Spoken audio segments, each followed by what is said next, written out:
Atëherë zgjedhjet në Kosovë gjithmonë kanë qenë, janë dhe do të mbesin festë e madhe të demokracisë. Janë ditë ku vendimarrja kthehet tek qytetarët e Kosovës për 4 vite të ardhshme, për lagjet e tyre, qytetet e tyre, fshatrat e tyre, komunat e tyre. Le të urojmë, le të punojmë e le të shpresojmë se Kosova sërish do të jetë shembull i organizimit të zgjedhjeve, vetë demokracisë dhe vullnetit të lirë të qytetarëve të Kosovës.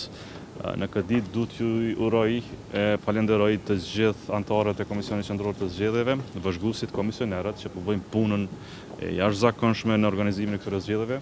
Du t'i falenderoj edhe organet e rendit, prokurorinë, Policinë e Kosovës që kujdeset që çdo votë të jetë e drejtë dhe e mbarë, dhe natyrisht si gjithmonë dhe juve mediave që jepni dritarën e informimit një procesi kaq demokratik. Në veçanti, du t'ju uroj gjithë ata votues që sot për herë të parë votojnë ose marrin pjesë në procesin e votimit, mirë se erdhët në botën demokratike të vendimmarrjes së Republikën e Kosovës. Le të jetë ditë feste për gjithë, le të jetë ditë e mbarë, le të jetë ditë e demokracisë. Kosova duhet të jetë krenare me procesin zgjedhor. Ju faleminderit gjithëve e punë të mbarë. A presni në vijat Bigjikut që të ketë proces të rregullt zgjedhor edhe në 4 komuna të verit vendit, për shkak që raportohet se votuesit janë organizuar në mënyrë të organizuar, faktikisht lista serbe ka bërë një gjë të tillë që konsiderohet kundërligjore?